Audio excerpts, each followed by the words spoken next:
ఈ కలియుగంలో మనిషి ప్రశాంతతను ఎలా పొందగలడు? అన్ని కష్టాలకు ఒకే ఒక పరిష్కారం ఏంటి? వేల సంవత్సరాల క్రితం ఒక పవిత్ర గ్రంథంలో ఈ ప్రశ్నలకు సమాధానం లభించింది. ఆ అద్భుతమైన గ్రంథమే శ్రీ మహాభాగవతం.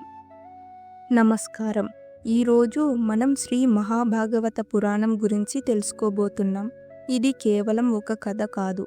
ఇది భక్తికి, జ్ఞానానికి ఒక సజీవ సాక్ష్యం. ఈ గ్రంథం రచించిన మహనీయుడు బమ్మెర పోతన గారు. ఈ గ్రంథం గురించి చెప్పిన ఒక అద్భుతమైన శ్లోకాన్ని ఇప్పుడు విందాం.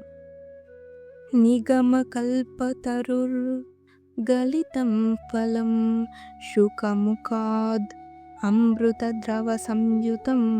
ఈ శ్లోకం యొక్క అర్థం, ఈ భాగవతం వేదాల కల్పవృక్షం నుంచి జాలువారిన పండు. ఇది శుక మహర్షి నోటి నుండి వచ్చిన అమృత రసంతో కూడుకున్నది. వేల సంవత్సరాల క్రితం కలియుగం ప్రారంభమయ్యే సమయంలో ధర్మం క్షీణిస్తుందని తెలుసుకున్న శౌనకాది మహర్షులు మానవాళికి పరిష్కారం కోసం నైమిషారణ్యం అనే పవిత్ర ప్రదేశంలో 1000 సంవత్సరాల సత్రయాగం చెయ్యాలని నిర్ణయించుకున్నారు. అక్కడే వారికి పురాణాలన్నీ తెలిసిన సూత మహర్షి కనిపించారు.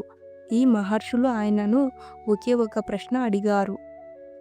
శౌనకుడు, ఓ సూత మహర్షి, ఈ కలియుగంలో ప్రజలు అల్పాయుష్కులు, సోమరులు, నిరంతరం సమస్యలతో బాధపడుతున్నారు. అలాంటి వారికి శాశ్వతమైన శాంతిని, మోక్షాన్ని ఇచ్చే మార్గం ఏమిటో దయచేసి చెప్పండి. మాకు శ్రీకృష్ణుడి లీలలను వినాలని చాలా కోరికగా ఉంది. మీ ద్వారా ఆ దివ్యమైన కథలను వినాలని ఆశిస్తున్నాము. సూతుడు, మీరు అడిగిన ప్రశ్న ప్రపంచానికి మేలు చేస్తుంది. నేను శ్రీ శుకదేవుడికి, శ్రీకృష్ణుడికి నమస్కరించి ఈ పవిత్రమైన కథను చెబుతాను. శ్రీ మహాభాగవతం గురించి తెలుసుకోవడం వల్ల కలియుగపు పాపాలు నశిస్తాయి, ఆత్మకు శాంతి లభిస్తుంది. ఈ పురాణంలో శ్రీకృష్ణుడు కాళీయుడి పడగల మీద నృత్యం చేసిన కథలు, మల్ల యుద్ధాలలో అజేయుడిగా నిలిచిన వృత్తాంతాలు, ధర్మస్థాపన కోసం భీష్ముడిని కూడా జయించిన కథలు ఉన్నాయి. ఇంకా చాలా కథలు ఉన్నాయి.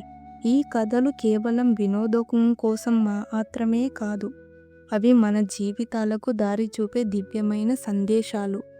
ఈ అద్భుతమైన కథను వినడం వల్ల మనకు భగవంతుడిపై భక్తి పెరుగుతుంది. ఇలాంటి మరిన్ని గొప్ప కథల కోసం దయచేసి మా ఛానల్ను సబ్స్క్రైబ్ చేయండి మరియు వీడియోను లైక్ చేసి షేర్ చేయండి.